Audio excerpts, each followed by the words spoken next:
કેમ છો મિત્રો? આજે દુઃખ સાથે એક વાત જણાવી છે કે તમને યાદ હોય તો મેં થોડા દિવસ પહેલાં ગેમ અને ગેમ્બલિંગ આ માટે એક વિડીયો નાખેલો.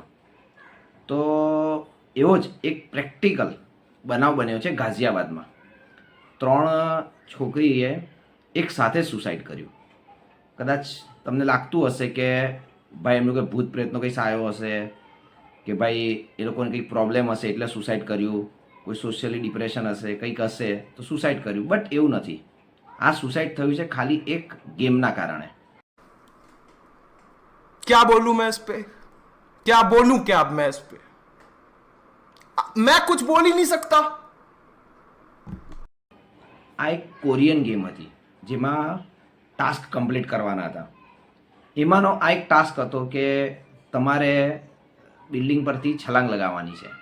જો કે આ ઘણી બધી ગેમ છે કે જેમાં તમને વન ટાઈપ ઓફ હિપ્નોટાઇઝ કરીને અથવા તો તમારા પર્સનલ ફોટા લઈને તમને બ્લેકમેલ કરે છે કે તમારે આ ટાસ્ક કમ્પ્લીટ કરવો જ પડશે. કાં તો ઘણીવાર એવું બને છે કે તમને પૈસાની લાલચ આપીને કે અધર કોઈ બી તમને એવું કંઈક આપીને કે તમને જેનાથી ટાસ્ક કરવામાં તમને ગમે, તમે મોટિવેટ થાઓ, એવું કંઈક આપીને આવી ગેમ રમાય છે. તો આના ફર્સ્ટ ટાસ્કમાં એ ટાઈપનું હતું કે અમે કહીએ એ હિસાબે કરવાનું.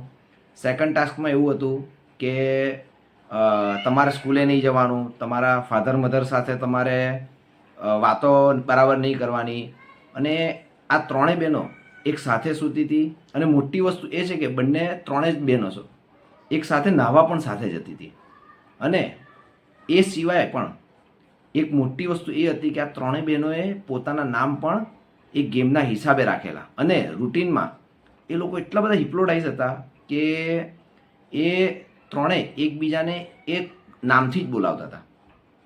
તો આ ગેમનો લાસ્ટ ટાસ્ક એવો હતો કે તમારે સુસાઇડ કરવાનું છે, એટલે કે ટેરિસ પર જઈને તમારે કૂદકો મારવાનો છે. અને આ ટાસ્ક એમને કમ્પ્લીટ કર્યો. પરંતુ મિત્રો, જોવા જેવી વસ્તુ એ છે કે તમે મોબાઈલ જે વાપરો છો અથવા તો તમારા ફાધર મધર તમને જે ફોન આપે છે, તો એ ફોનનો આવો ખોટો ઉપયોગ શું યોગ્ય છે? અને બીજી વાત મારે એ કરવી હતી કે પેરેન્ટ્સ જો મોબાઈલ આપે છે તો પોતાના બાળકો કઈ ગેમ રમે છે, એ ગેમનો મોટિવ શું છે, એ ગેમનું રેટિંગ શું છે, અથવા તો એ ગેમ ક્યાંથી રમાય છે, અને એ તમારા બાળકના બ્રેનને કંટ્રોલ તો નથી કરતી ને? આ બાબત ખૂબ ધ્યાન રાખવા જેવી છે. કારણ કે તમને કદાચ એવું લાગતું હોય કે મારું એ બાળક એક ગેમ જ તો રમે છે, પરંતુ આ એક ગેમ તમારા બાળકની એક લાઈફ ચેન્જર ગેમ તરીકે બહાર આવી શકે છે. તો ફ્રેન્ડ્સ, રિક્વેસ્ટ એટલી જ છે કે તમે તમારા બાળકને મોબાઈલ આપો, વાંધો નહીં, લિમિટમાં આપો. અને એ શું જુએ છે, કઈ ગેમ રમે છે, એની ઉપર કોન્સ્ટન્ટલી વોચ રાખો, જેથી કરીને તમારું બાળક પણ આ 3 છોકરીઓની જેમ ના પરિણમે.